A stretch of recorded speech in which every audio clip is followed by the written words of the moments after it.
L'administration douanière, celle des impôts et l'Agence nationale du domaine et du foncier face aux opérateurs économiques. L'objectif est d'informer le contribuable des mesures fiscales et douanières contenues dans la loi des finances exercice 2019. Une loi qui, comme par le passé, repose sur 3 piliers essentiels. Le premier pilier, c'est comment faire pour moderniser, dématérialiser nos différentes administrations impliquées sur la chaîne de collecte des ressources.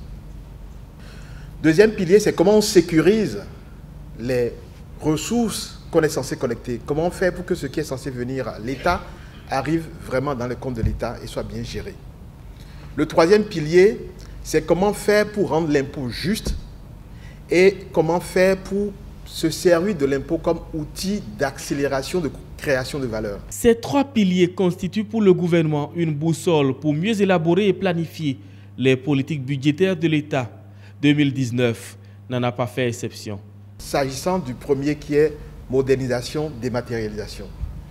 Vous avez noté que nous avons lancé déjà plusieurs services en ligne. Là, pour les personnes physiques, depuis ce mois-ci, les personnes physiques peuvent s'inscrire en ligne pour avoir leur IFU, s'immatriculer, peuvent avoir leurs attestations, quitus fiscales et autres documents administratifs avec l'administration fiscale en ligne. Le même processus avance avec les entreprises, les personnes morales. Et donc, d'ici quelques semaines, les personnes morales aussi pourront avoir les attestations fiscales en ligne.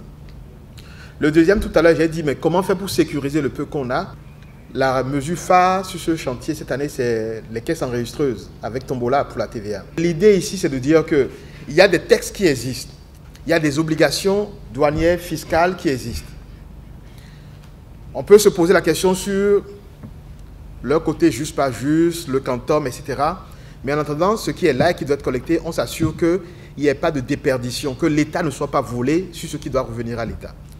Troisième pilier, c'est celui de dire mais comment on rend l'impôt plus juste et comment on se sert de l'impôt comme véritable outil d'accélération de création de valeur. Sur le côté juste, la taxe sur les nuitées, en fait, telle qu'elle était faite, quand vous êtes en mission, vous êtes fonctionnaire de l'État, vous allez à Boycon et vous dormez à 20 000 francs la nuit. C'était 1 000 francs la taxe. Ce n'est pas une taxe nouvelle, elle a été réformée mais elle existait. Qu'est-ce qu'on a fait? On a trouvé que ce n'est pas juste. Ce n'est pas juste que quelqu'un qui vient au Marina Hotel qui paye 150 000 francs, il paye 1 000 francs, et quelqu'un qui va dans un petit motel paye 25 000 francs, et il paye aussi 1 000 francs. Vous voyez, c'est l'idée de justice qui a fait qu'on a réformé. On a dit non, il faut stratifier. Quand vous payez jusqu'à 20 000 francs, ce n'est que 500 francs de contribution que vous donnez. Et de 20 000 à 100 000 francs, là, vous allez payer les 1 000 francs. Et quand vous prenez de très grandes salles, plus de 100 000 francs, je pense, là, vous payez les 2 000 francs, etc. Donc voilà, ces genres de réformes, c'est vraiment comment faire pour que le contribuable ne sente pas trop de pression et qu'il y ait une justice dans ce qui est en train d'être fait. Voilà. Autant de réformes pour encourager le contribuable béninois. La douane et l'administration des impôts promettent d'ailleurs pour bientôt des cérémonies de distinction pour mettre en lumière les meilleurs contributeurs.